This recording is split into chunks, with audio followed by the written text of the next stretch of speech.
Hi, and welcome back to the 40-day challenge and embracing the race. It's day 26, and you can't see it, but I have the cutest little puppy keeping my feet warm. It's another rainy day. We need the rain though, because we hadn't had any in a while. Today's devotion is called, "Which Side Are You Running On?" The verse that she starts with is from Romans chapter 12, verse 2. "Do not conform any longer to the pattern of this world, but be transformed by the renewing of your mind." And if you couldn't guess from the title, she's talking about which side of the road do you run on when you're running. And I remember when I first started running, I had heard actually both. You run with traffic, you run against traffic. But as the past years that I've ran, whenever I'm running on the road, if you really think about it, it does make more sense to run against the traffic. So you can see if someone is distracted and doesn't see you and you can move out of the way. Whereas if you're running with traffic and there's a distracted driver, you're not really going to see them. You might hear them unless you have headphones in, but they may not see you. And that's one of the reasons why I run with aftershocks. So I can stop my music, but I can still hear everything going on around me. So I definitely recommend only running with one earbud in or getting something like aftershocks where you can still hear what's going on around you. Oh, and I didn't catch this the first time. She actually says in some states it's actually a law that if you're going to run on the road, you have to run against the traffic, which, like I said, I agree with.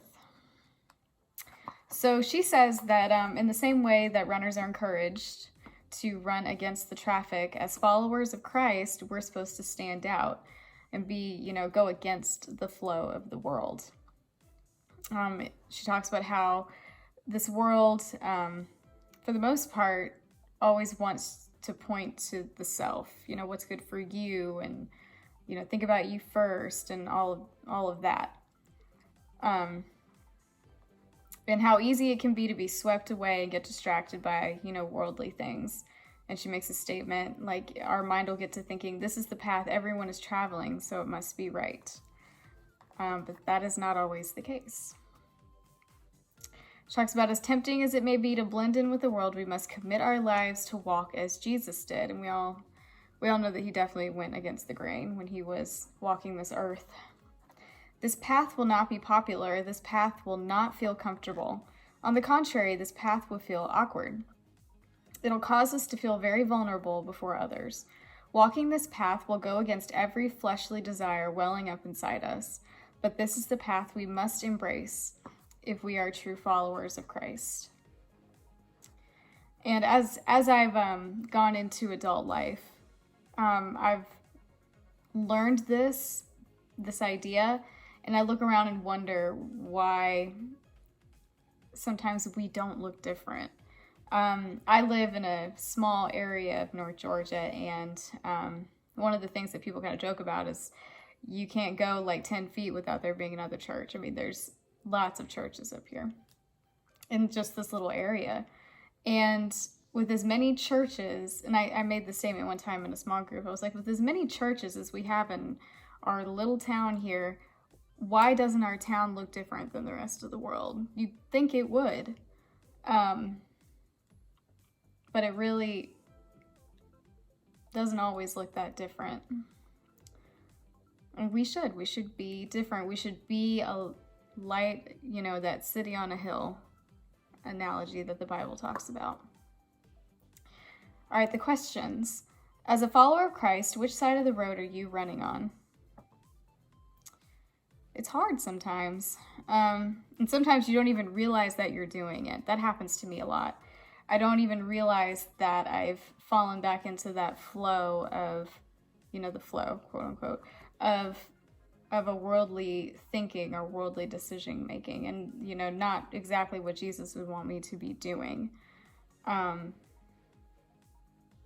I think that's back to what I've been saying this whole time, why it's important to stay in his word, because it'll help bring that stuff to light and be like, oh, wait a minute, I shouldn't be listening to this music, or I shouldn't be watching these shows, or I shouldn't be gossiping, or I shouldn't be Gossip is and sometimes I don't even realize that I'm doing it until later. I'm like, oh, you know what? That's exactly what I was doing. I was participating in gossip. I'm talking about a situation that I can't do anything about. I'm just, wanting to share information with people that can't do anything about it either. And that's when you fall into that gossip thing. When are you tempted to blend in with the world? Oh, I just answered that question. It's just sometimes you don't even realize that you're doing it until later, and you're like, oh, I need to not put myself in that situation again. What is your response when it feels everything is against you? Sometimes it can be lonely, but that is when I mentioned before that I'm blessed with some very good friends to do that Christian walk with, and that's when it's so important to have those friends, because when those moments come where you have to make a decision that goes against what the world would do, it's good to have those that will support you and would make that same decision with you. What steps can you take to confidently run your race of faith on the righteous path God has laid out? Number one, same thing I've been saying. Read his word. The directions and the encouragement, the hope and the trust, it's all in there. Find those friends that will encourage you in your decision making and will walk that walk with you. Quiet time, just to have that conversation with God, because he'll hold you where you need to be held, and he'll support you where you need support, and all of that. What other steps besides those?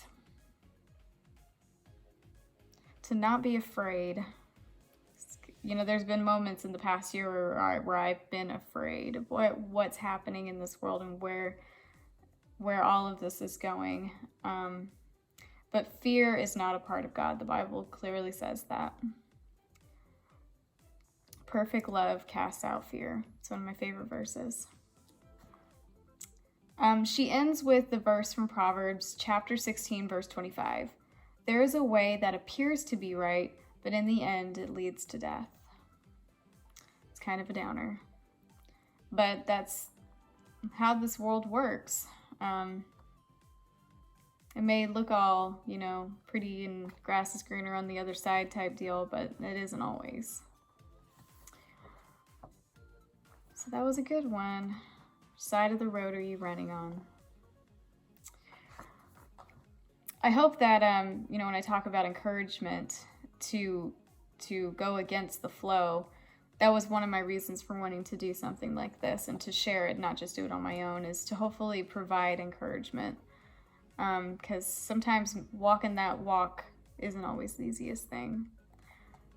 So I hope whoever is watching this is feeling some encouragement. But I hope everyone is doing well, and I will see you tomorrow.